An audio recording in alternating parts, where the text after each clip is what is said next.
제가 고등학교 1학년 때 하나님을 만났습니다. 근데 핍박받는 가정이었어요.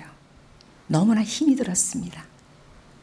근데 하나님께서는 너무 사랑하셔서 가정 구원을 기도하게 하시고, 또 하나님이 핍박받는 것이 너무나 심하기 때문에 하나님이 저를 서울로 대학을 보내주셨습니다.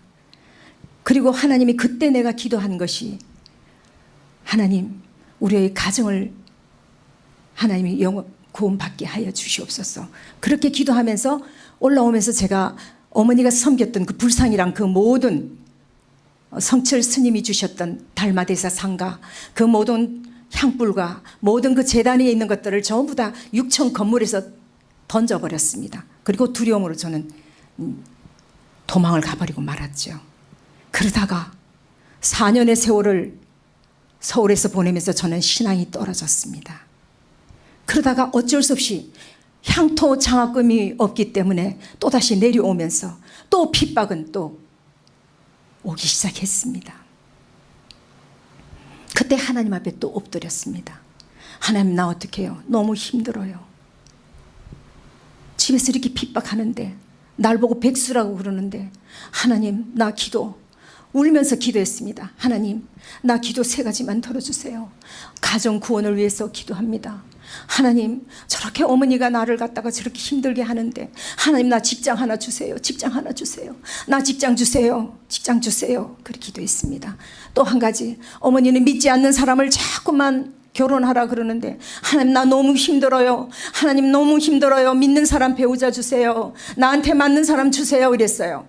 그랬더니 하나님께서 거짓말같이 첫 번째 기도, 교사 생활을 할 수 있게끔 하나님이 허락해 주셨습니다. 두 번째로 믿는 남편을 만났습니다. 그래서 그 믿는 남편은 나에게 언제나 그늘막이 되어준 사람이었습니다. 그러다가 온 가정이 구원을 받게 됐고요. 나를 제일 핍박하던 여동생이 명성교회 권사님이 되셨고요. 그 남편은 장로님이 되셨고요. 그리고 이 여동생은 얼마나 기도를 나보다 더 세게 하면서 나중된 자가 먼저 된 자인지, 이 동생은 기도를 하면 뒤로 깜빡 넘어가요. 그냥 지금도 기도하는데 너무나 지혜로워요. 이 동생이 하는 말이, 하나님 내 남편을 5대양 6대주로 다니며 하나님의 영광을 위해서 쓰임받게 하여 주시옵소서. 그렇게 기도를 했어요. 그랬더니 그 남편을 하나님께서 5대양 6대주로 다니면서 하나님의 영광을 위해서 쓰임받는 그런 역사가 일어나는데, 이 맹꽁이 나는 그렇게 기도를 하지 못했습니다. 하나님이 왜 나를 사랑하셨는지, 그 우상에 대해서 굴하지 않고 버리고, 그 두려움 가운데서도 한 가지 저는 뚝심이 있어요. 잘난 것은 없는데 죽지 뭐, 하나님 위해서 순교하지 뭐, 이런 게 있어요. 엉뚱하게 한 번씩. 그러다가 이제 제가 분일 신학을 이제 공부를 하게 되었어요. 공부를 하면서 제가 기도를 했습니다. 하나님이 분일 신학에 제가 교수 되면 안 돼요? 다 그러고 이제 던지면서 공부를 마쳤어요. 그러다가 이제 그것이 계기로 돼서 제가 또 이제 학교 교사를 하다 보니까 시간들이 아까워요.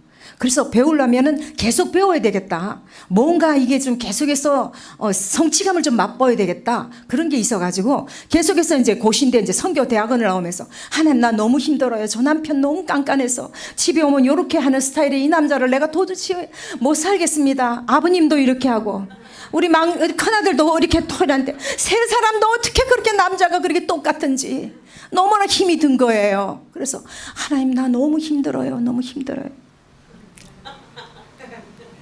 그게 아버님이 이러시잖아요. 야, 너 예수 믿어도 그렇게 별난 여자 처음 봤다. 그렇게 하시면서, 야, 너 무드셀라가 몇 살까지 살았는 줄 아냐? 그러면서 성경을 갖고 이제 저를 갖다가 이제 그걸 하시는 거예요. 그러더니 하시는 말씀이, 예수 믿는다는데 너야, 하나님이 인간을 주셨어? 아니지. 박테리아가 발달해서 인간이 된 거야. 이러시는 거예요. 많이 배우신 분이 그런 소리를 하시더라고요. 그러니까 그분 생각에는 우리 아들이, 귀한 아들이, 정말 좋은 아들이 저 여자 하나 잘못 만나가지고 완전 가정이 그냥 엉망진창이 된다고 이렇게 생각을 했던 거예요. 그럼에도 불구하고 하나님께서 저 하나님 이제는 안 되겠습니다. 저 일본에 선교사 나가야 되겠습니다. 하나님 저 선교대학원 나오면은 선교사 보내주십시오. 난 또 나대로 또 생각이 또 달라졌습니다. 근데 하나님께서는 졸업을 해도 선교사로 보내주지 않았습니다. 내 가정에 선교사가 되기를 원하셨습니다. 하나님은. 그리고 이제 욕심이 또 생긴 거예요. 사역지가 있고 아무것도 안 열어지니까. 그 다음에 그렇게 하다가 이제 제가 가방끈이 길어요. 좋지는 않아요, 질이. 근데 아주 길어요. 어떤 분들이 물어봐요. 신학생들이나 아니면 신학을 하던 우리 교육자들끼리 어디 나오셨습니까? 이렇게 물어보셔요. 도토리 키재기지요. 도토리 키재기지요. 그거 아무 소용없습니다.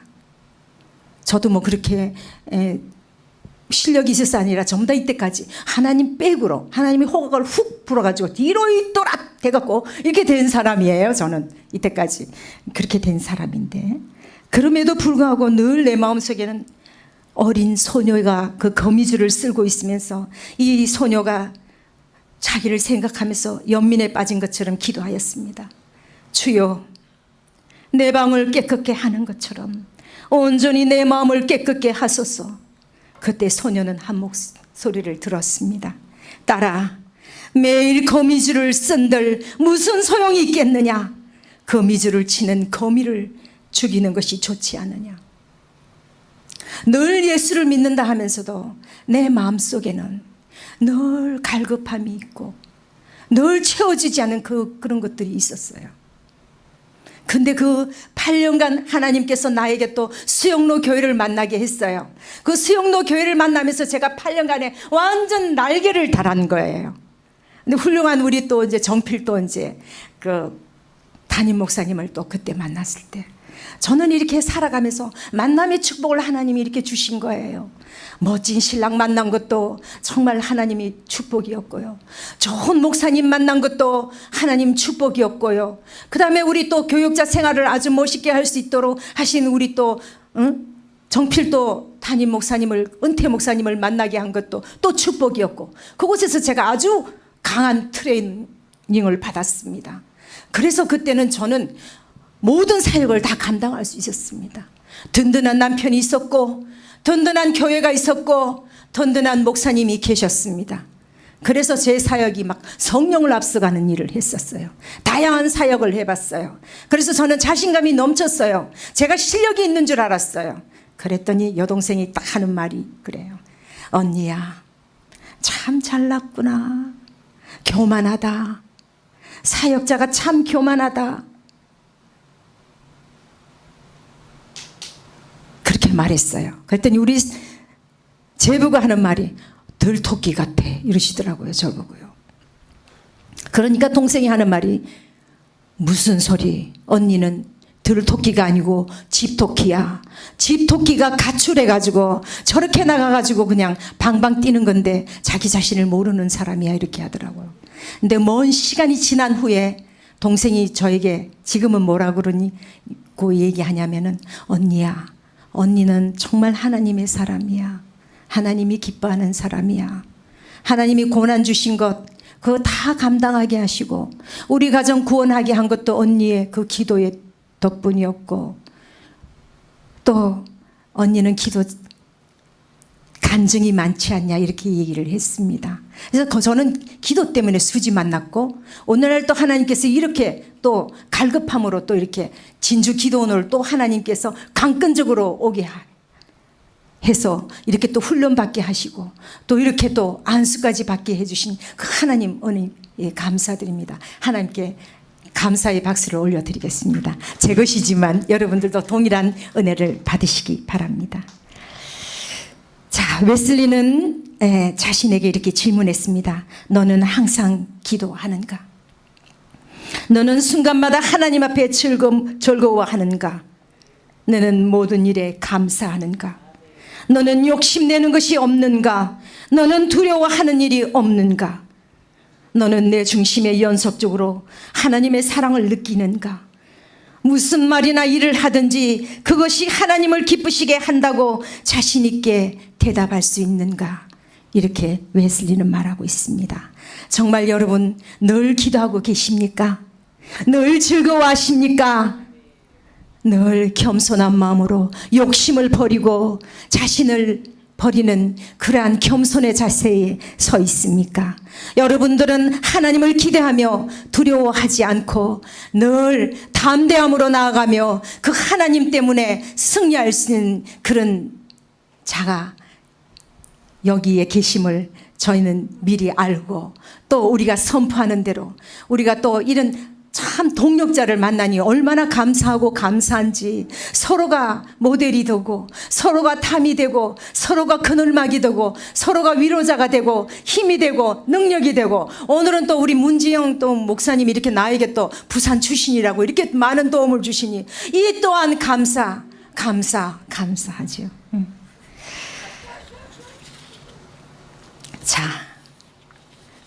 제가 조용기 목사님을 참 좋아했거든요. 저는 고신 출신인데 저는 여러 이렇게 교파를 막 이게 넘나들면서 제가 이렇게 좀 초월의 신앙을 좀 가지고 있어요. 그래서 근데 이 조 목사님의 그 개척 초기가 아주 참 멋있잖아요. 너무 멋있더라고요. 근데 그 개척 초기 때 그 목사님이 너무 힘드셨잖아요. 판자촌 교회를 가지셨잖아요. 근데 우리도 지금은 개척자의 정신이기 때문에 판자촌 그 개척의 그 정신의 마음을 가져야 되는 거잖아요. 근데 이 조 목사님이 신방을 위해서 자전거가 필요했어요. 여러분들도 들어보신 적이 있으시겠지만은. 근데 그리고 또 성경 연구를 위해서 또 책상과 의자가 필요했어요. 근데 그 당시는 얼마나 찢어지게 가난한 그런 우리나라 자체가 아주 외국에서 원조를 받아오는 그런 시기였잖아요. 그래서 기도를 했어요. 3가지를 달라고 6개월을 기도했는데 이 3가지가 참 멋있어요. 여러분들 기도 3가지 내용이 참 멋있어요.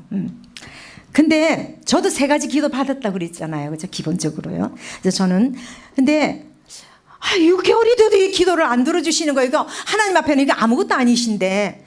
그래서 막 하나님한테 이제 짜증을 내듯이겠어요. 하나님 왜 이러시냐고. 왜 이러시냐고 내 사역에. 하나님 이게 본이 안 됩니다. 이 교인들에게도 본이 안 되고 나에게 힘을 실어주셔야 되지 않겠느냐 그랬더니 그때 마음속에서 들리는 희미한 음성이 왔습니다. 아들아, 나는 내가 6개월 전에 처음 기도하던 날 이미 너 기도를 들었단다. 그런데 너는 말이야, 왜 구체적으로 기도하지 않았니? 야, 예를 들어서 봐. 너 자전거가 필요해야 되는데 미제도 있고 일제도 있고 여러 이렇게 제품이 있는데 너가 원하는 게 뭐냐? 앞에 이 바퀴가 앞에 이 거물망이 있는 걸 원하냐? 뭘 원하냐? 그걸 구체적으로 기도해라. 그리고 책상도 호마이카 책상도 있고 여러 가지 책상이 있는데 너는 어느 것을 원하니? 그리고 의자도 있잖니. 여러 가지 의자가 있잖니. 근데 너는 무엇을 원하니? 그래서 이제 조 목사님이 원했대요. 목사님, 저는 이렇게 공부하다가 이렇게 하면 바퀴 달리는 의자가 필요해요. 그랬더니 하나님께서 미국 선교사님의 아들이 쓰던 중고 미국산 자전거하고 필리핀산 호마가니 나무로 된 책상하고 거기에 어울리는 작은 바퀴가 달린 그 의자를 갖게 되었다는 거죠. 그래서 우리가 기도할 때 막연하게 기도하지 말고 필요에 따라서 종이에 적고 또 진정으로 원하시는 것이 무엇인지 상세하게 이렇게 기도해야 된다는 것입니다. 그게 오늘 우리의 이제 수위죠.